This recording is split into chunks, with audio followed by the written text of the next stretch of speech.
Good morning. It's good to be here with you today. I am substituting for Dana Agnolini, who was originally supposed to speak today. I would love for us to take a moment to send some healing energy to his foot. He has a foot injury where he cannot bear weight on it, and so that's why I'm here in his place. And he will be having some tests done next week to see what the solution is for the obvious pain that we have. So let's just take a moment to send some love and some energy to Dana and to Kay. And then anybody else who needs some healing energy at this point, let's go ahead and do that. We see the wholeness in each one of those that we are holding in prayer. We are so grateful for the healing, the solutions, the answers, the means of the healing comes. And that comes from the joy within our hearts and the joy that surrounds and flows around us. Amen. So I'm very fortunate that Dana had a slideshow presentation prepared, so I didn't have to do a whole lot to get ready. Talked to him on the phone, got the rundown on that, and so I will do the best to keep this in the spirit of Dana's words, but I suspect that my delivery may not be exactly the way Dana would do it. But Dana and I have a very good connection, so I feel like I'm very much in tune and connected with him. So I will do my best to honor his words on this. And so since we are in the week of joy for Advent, it is called Joy to the World. And there are many, many different takes and spins and aspects to that. You will find that joy is another one of those words that it seems like I know what that is, but when you go to the dictionary and you look at it, it has a long list of meaning, just like the word of love is just more than the surface. It's got a very, very long interpretation. So we're going to look at a couple different aspects of joy. Went ahead a little bit. No. One more. No, I'm going. Go backwards. Here, I'll do it for you. Okay. Thank you. Yeah. I think that's the next thing I need to do is practice with one of these things. Just okay. So that's okay.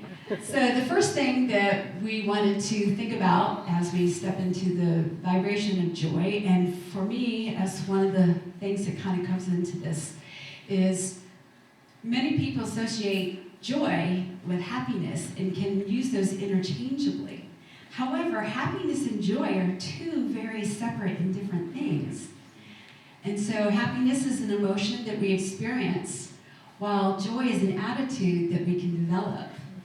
I would also like to include in that happiness is an experience, and it is an outward expression of what is occurring within our spirit and within our souls. Joy is something that we are born with. It is a vibration that we carry in our bodies. It is a vibration that we carry in the collective. So that's very, very different. And when you are able to tap into your joy, the experience of happiness radiates out. Joy can also radiate out, but there are just two very, very different things and very different feelings. And I also would like to point that we have, last week was love, this week we have joy. Those two are kind of next to each other. They're kind of partnered together. They hold hands. Because joy is also a vibration that we're born with, just as we are with love. So they go together, and you can't have one without the other. They are the anchor, and together they bring us forward. So I like to remember that. And so in my mind, when I'm working with things, there is a saying that says, our job is not to look for love. It is to look for the barriers that prevent us from loving. I like to interpret that as, take out the word love and put joy in there. Joy's always there.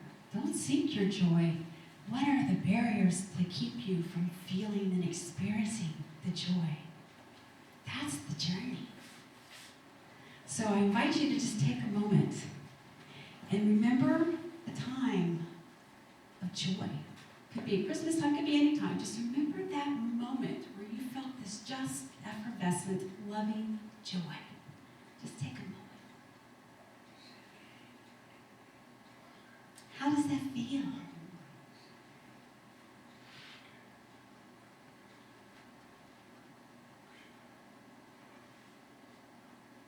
Allow yourself to really, really anchor that in. This is the time of the year where sometimes it's hard to sustain that feeling.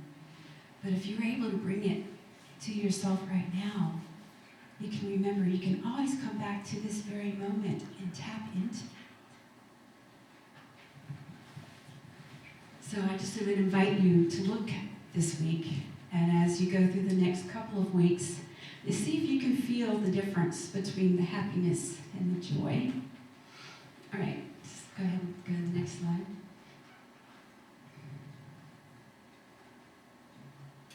And this kind of goes back to where I've already talked about. When we are not experiencing joy, we are out of alignment with our soul. And that comes from Michael Bernard Beckworth. And that is true. As I said, joy is a vibration that comes from our soul and it comes from Creator. And when we are not feeling joy, when we're not feeling love, that is our invitation to go in and say, hey, what's going on? What's blocking it? What can I do to get over that? Get past it? How can I get back to it? So that's very key to today is sometimes, along with this, sometimes we have to see what's not joy so that we remember what the joy is. So I just want to let that percolate because we'll kind of come back to that. And we'll go on to the next slide. What do you feel when you look at this? The innocence, a happy baby. Yes, innocence and a happy baby. Sheer love and sheer joy. This baby doesn't know any of the other things that we as adults do. This is the pure essence of love. This is the pure essence of God. This is the pure essence of who we are. I know that sometimes when I have a difficult time finding joy, I go back and look at my pictures of my grandbabies, and I have my daughter-in-law. She actually has this keen sense of sending me pictures of my grandson on the days where I need it the most, and it's just so exciting how the universe invites me to get back into that place. And I've always believed in nurturing the inner child. Keep having a healthy inner child, and you will be in your joy and in your love.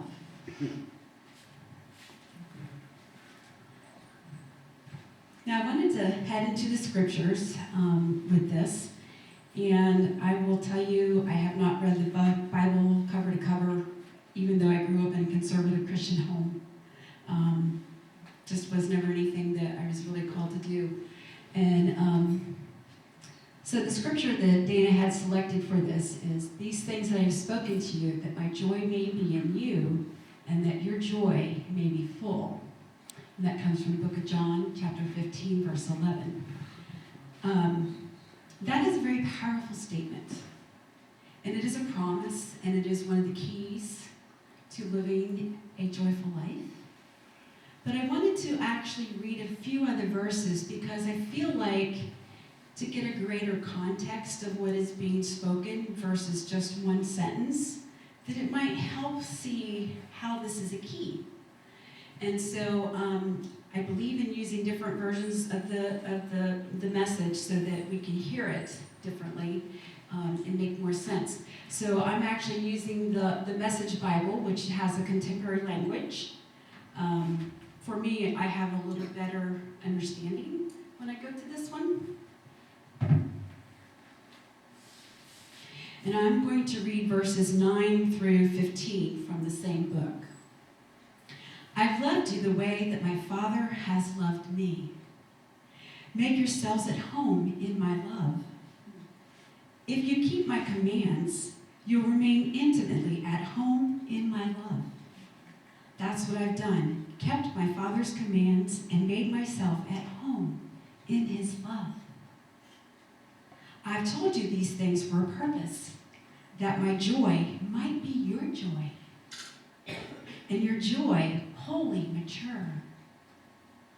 This is my command, love one another the way that I loved you. This is the very best way to love. Put your life on the line for your friends. You are my friends, and when you do these things, I command you. I'm no longer calling you servants, because servants don't understand what their master is thinking or planning. No, I've named you friends, because I've let you in on everything I've heard from the Father.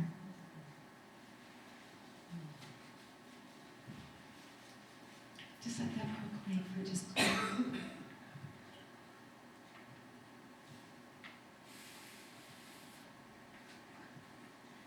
God gave us love so that we could experience God's joy. That's why I mentioned before that they go hand in hand and we're married together, the love and the joy.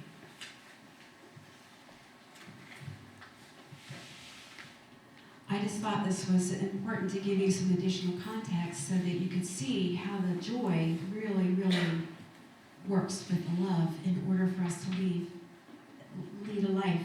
And we know that sometimes joy and love is not always warm fuzzies.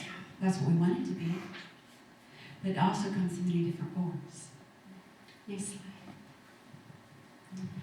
So, chasing joy is like chasing butterflies. Remember what it was like when you were a little child and you were running outside and you were chasing butterflies, or maybe dragonflies, or maybe it was bubbles or lightning bugs. Remember that excitement that you had running through the field, trying to catch it, trying to catch it. You got it. I got it. Look, mom, dad, whatever. And then what do you, next thing you do? You either let it go, or you're trying to hold on to that joy, so you put it in a jar. Put some grass in there, some little things, and then you put it in a jar so you can look at this joy. I did this, I caught this. But what happened to the butterfly when you put it in the jar? Smothered it. Yes. Yes. By taking an external source, we brought ourselves joy temporarily, but we took the joy from the butterfly. We took his life because we tried to hold on to it and keep it isolated from everything. And that's what happens when we have external things in our life, political situations, difficult relationships, depression, feelings of inferiority, not feeling good enough, maybe feelings of superior, of like, well, I'm better than you, I did this, so yeah, I'm not going to look at you, or whatever that may be. Those are some of the barriers and the blocks that prevent us from being in that joyful place. And part of that is we can't see what joy looks like, that vibration. We can feel it. And some people may be gifted where you can actually see that energy. Not everybody has that ability, but we know it's there. It's kind of like the sun. And I remind couples of this during wedding ceremonies quite frequently, to think about the good things and the right things, because the sun will be hidden by the clouds. And even though it's hidden by the clouds, it's still there. We forget about it sometimes, and we can feel its absence of the brightness when the clouds behind it, but it's still there. So it's the same thing with the joy. Just put the word joy on the sunshine. You know, it's still there. And then remembering and falling back into those good times will sustain you and lead you forward until the cloud floats away and moves along, and then you can get back into that. So how do you get joy? Well, being in that vibration, whatever it is that you are calling in and you're working on is what you attract. And it doesn't have to be, karma comes very quickly. And joy, if you want to attract joy, then you do joyful things. Well, how can I be joyful when I'm mourning or grieving? How can I be joyful when my body's in pain? How can I be joyful when this is going on or whatever? The point is, we are to experience grief, sadness, depression, whatever, because that's a part of the wholeness of who we are. The point is to not allow it to consume us and overtake us. It is to honor and feel it, and then be from a place of love. This is our opportunity and choice to say, all right, I'm having a really crappy day, but I don't want to send butterfly ripples of crappy to everybody else. I want to send joy to everybody else. It is possible, and that's part of the journey is, even if you're feeling not really good, you can still be joyful and you can still be connected to people. From the healthiest place that you have. Even if it's not 100%, even if your best is 50% for the day. Focusing on that 50% that is the healthy and the positive and the joyful and the love will automatically raise it up as you share that with other people.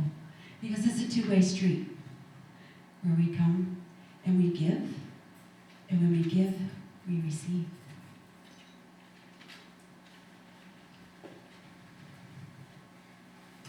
So there are some pillars of joy, and we're going to go through them kind of quickly. And these are the pillars, and they are the foundation for a joyful life. So the first one is perspective. Perspective is one of those places that can either be a block or it can allow it to bring it in, depending on what our perspective is. So right now, what I'd like you to do is look around the room for 30 seconds and look for all of the red things that you see in this room.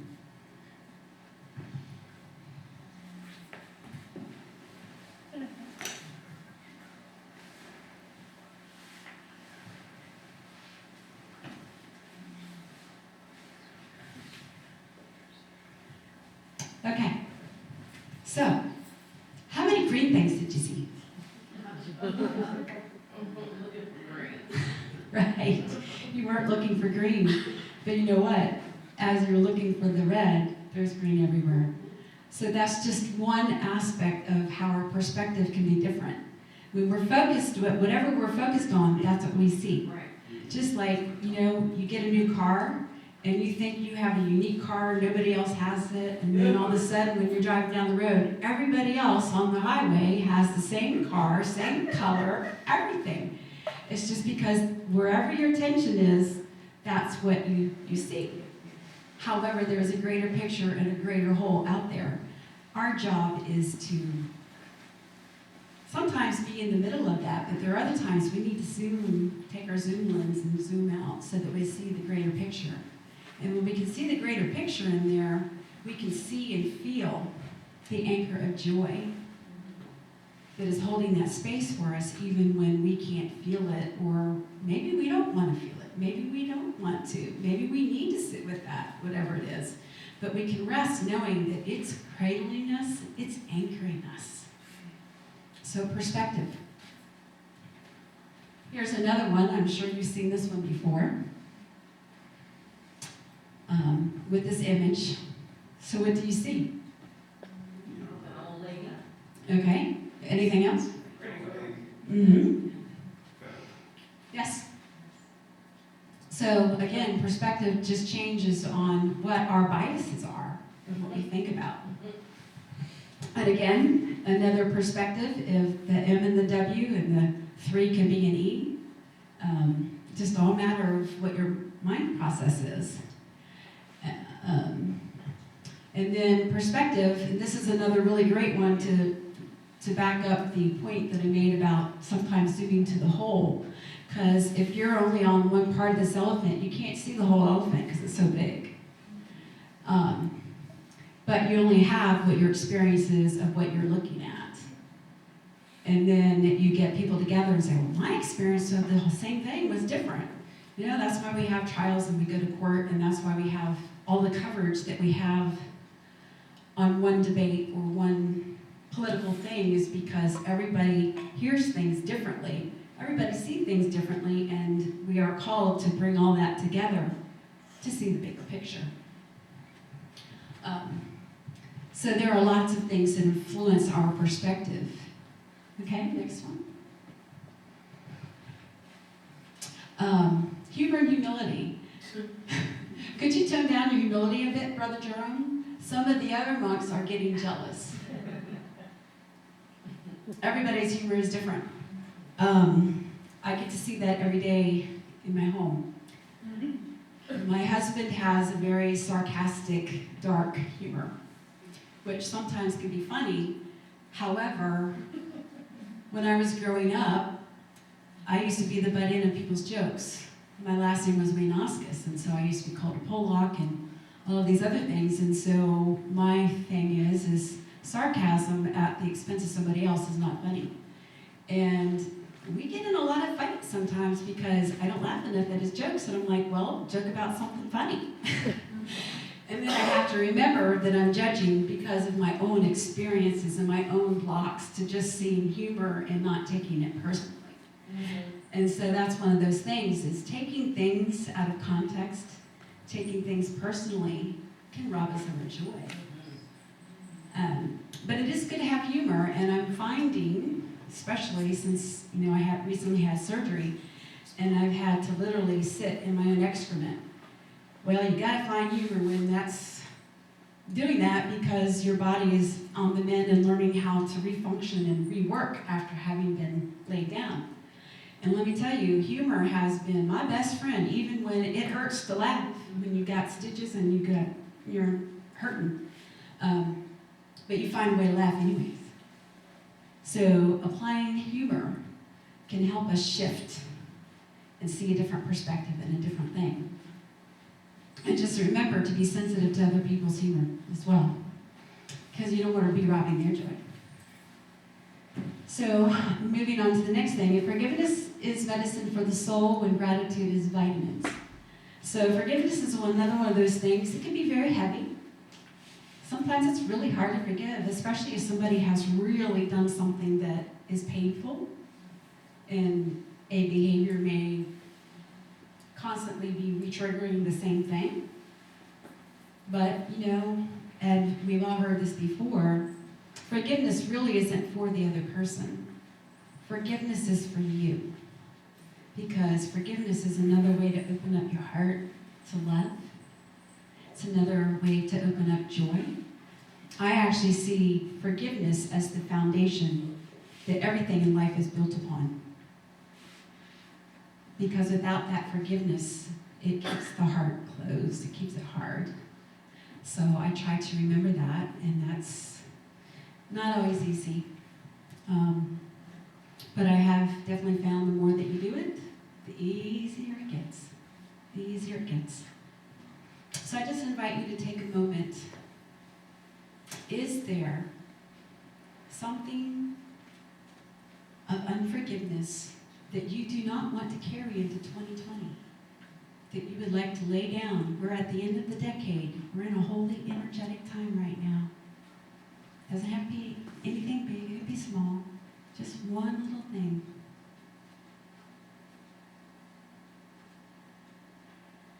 And I invite you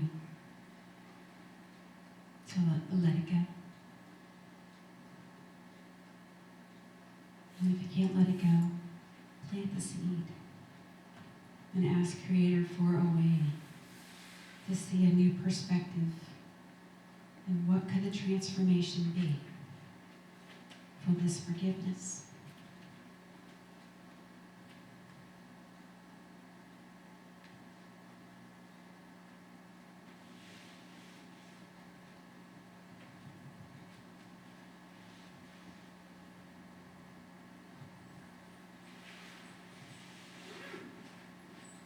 There, let's take a deep breath.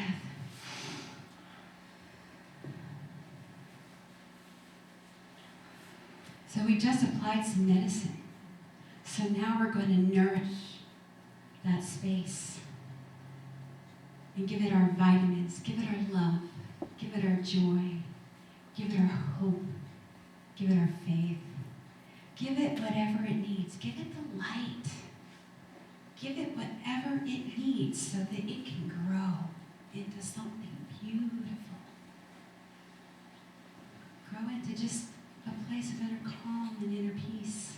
Just allow that to be nourished like a withered plant that's just been watered and it just comes right to life.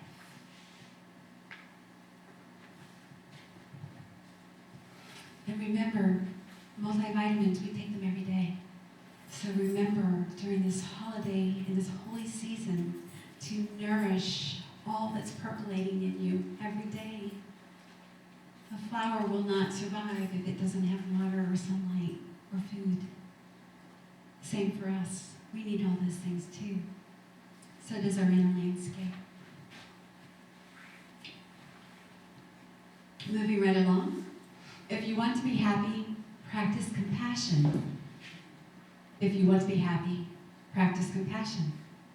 The Dalai Lama says that. And it is true. The more that you practice whatever it is that you are missing in your life, the more that you will see it. Generosity is the most natural outward expression of an inner attitude of compassion. Where does your compassion lie? Is it easier to be compassionate to other people than it is yourself? Do you allow yourself space to be compassionate to yourself? That's one of the vitamins. It helps us to nurture and grow all of these things.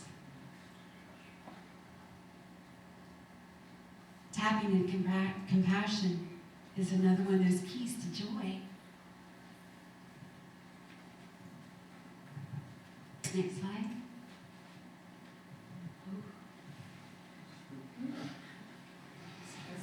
I'm sure we all can kind of relate to Scrooge. Now, let me ask you this. Do you connect with Scrooge as he is here, or do you connect to the message of the story and the transformation that happened at the end of the story?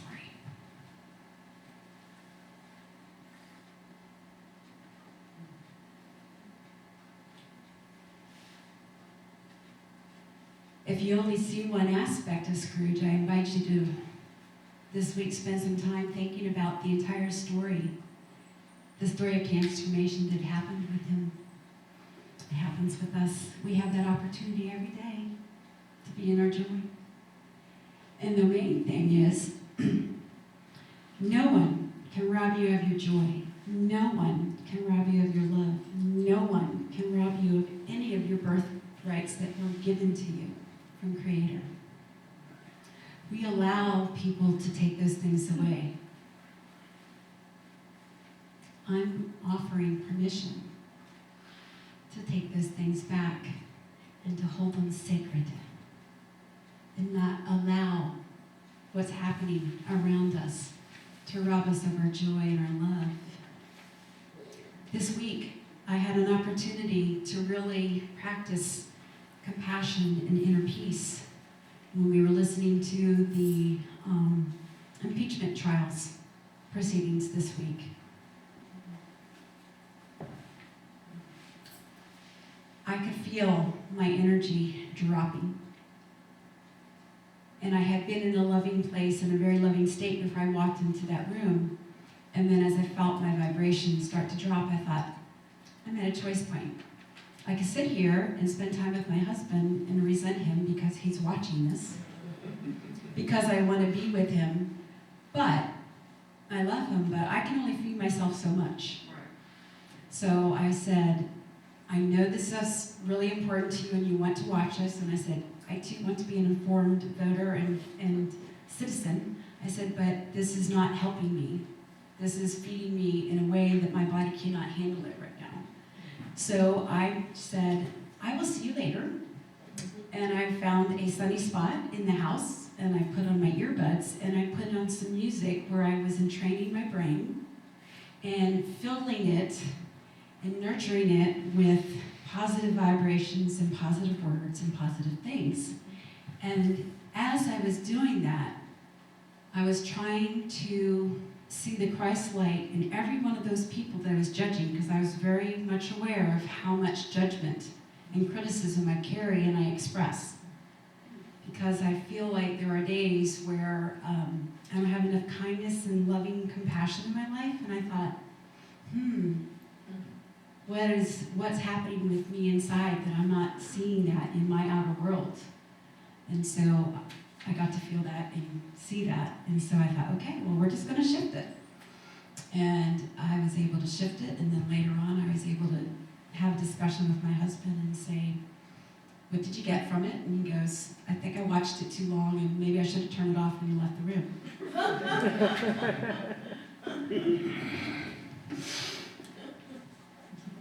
Everybody has their way of dealing and coping with things, and for me, sometimes it's music. Sometimes music is what takes me back into the place that is in alignment with Creator, what I need to be doing for my soul and to get back into my soul, to hear it. Sometimes it's in the silence. Sometimes it's connecting with someone else. There are different ways, so I invite you to experiment with different ways to check into it. But just remember, you cannot let anybody take your joy away from you. You only do that yourself. All right, so how do we choose our joy? We can go through these. We already talked about most of these. These are our pillars. Judgment is one of those things that will really, really take it away. As does attachment. Attachment to outcome, attachment to relationships, attachment to whatever. If we just allowed ourselves to be in the flow, we're good. Fear is another one of those things that robs us of our joy, as well as anger, self-righteousness, hatred.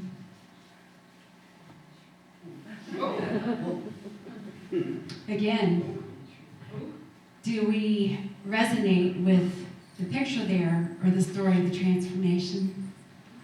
They're all parts of us. Okay? So now we're going to lighten things up. Dana provided us with a little video.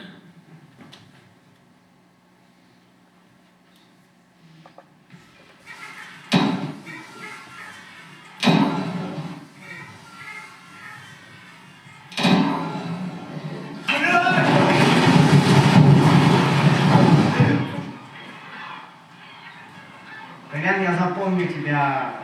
Ага. Хорошим другом. Ага. А ты пиздец. Ты, Колян, потом же.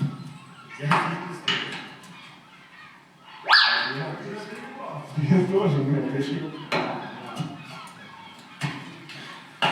Блядь, 3 кирпича, пиздец. А ты Пиздец. Его предать, я к нему приду.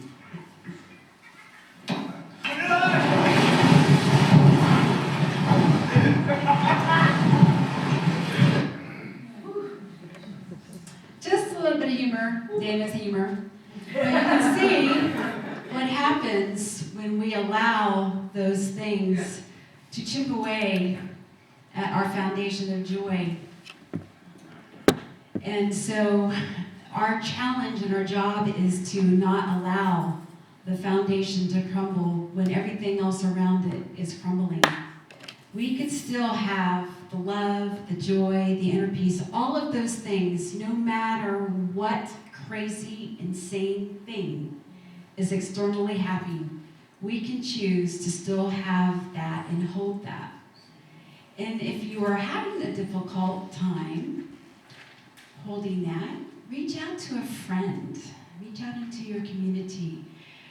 Pull out all the tricks and the stops that you have so that you can maintain that and sustain it. Because you know what? Creator and God gave us every single thing we need to be in a place of love. and a place of joy. We use faith and hope, meditation and silence to help feed that and sustain it.